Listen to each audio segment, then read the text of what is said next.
আজকে আমি আপনাদের সাথে শেয়ার করব কারিগরদের হাতে বানানো দুধের সন্দেশ রেসিপি। এই সন্দেশটি খেতে আমি অনেক পছন্দ করি। তাহলে চলুন ভিডিওটি শুরু করা যাক।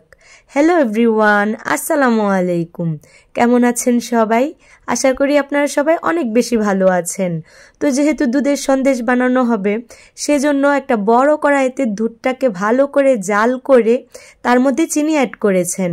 এই তো দুধের সাথে চিনিটাকে ভালোভাবে নেড়েচেড়ে মিক্স করে নিচ্ছেন। আমাদের যেহেতু এটা ব্যবসা, তাই এত বড় কড়াইতে সন্দেশ বানানো হচ্ছে। আপনারা যদি বাসায় সন্দেশ বানানো ট্রাই করেন, তাহলে আপনাদের বাসার সদস্য সংখ্যা অনুযায়ী কড়াই ব্যবহার করবেন। তো এই তো এখানে পাউডার দুধটা পানি দিয়ে গুলিয়ে নিচ্ছেন। এটা মিক্স করবে এই কড়াইতে, অর্থাৎ এই দুধের কড়াইতে। ছোট থেকেই এই সন্দেশ কিভাবে বানায় তা দেখে দেখে বড় হয়েছি। এই তো এখন গরুর দুধের মধ্যে পাউডার দুধটাকে অ্যাড করেছেন। এরপর পাউডার দুধ আর গরুর দুধকে ভালোভাবে নেড়েচেড়ে মিক্স করে নিচ্ছেন। এই তো দেখেন দুধটাকে ভালোভাবে নেড়েচেড়ে নিয়েছেন। এখন দুধের মধ্যে যেহেতু বলক চলে এসেছে আর দুধটা যেহেতু ঘন হয়ে গিয়েছে, সেজন্য দুধটাকে কারিগররা নামিয়ে নিয়েছেন।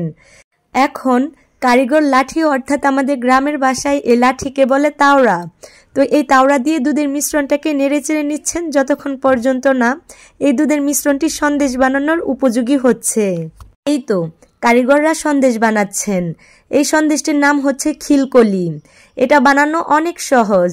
ছোট সময় আমি অনেক বানাতাম। আমার মনে আছে, তখন তো আর আমার কাকা বিজনেস করতো না। আমার চাচাতো একটা কাকা ছিল, তো উনি সন্দেশ বানাতো বাসায়। তখন আমরা সব বান্ধবীরা, অর্থাৎ যারা সন্দেশ বানাতে পারতো, সবাই একসাথে বসে সন্দেশ বানাতাম। কতই না সুন্দর ছিল সেই দিনগুলি।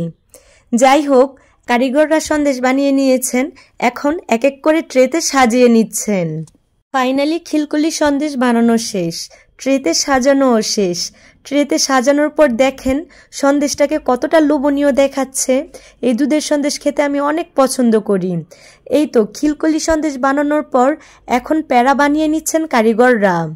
ছোট থেকেই দেখছি বাজারে আমাদের কারখানা আছে, তো ওই কারখানায় আমার বাবা কারিগর দিয়ে এই সন্দেশ বানিয়ে থাকেন। আমার যেহেতু ছোট বাচ্চা আছে, সেজন্য আর বাজারে যাইনি, কারখানায় গিয়ে এই ভিডিওটি করিনি।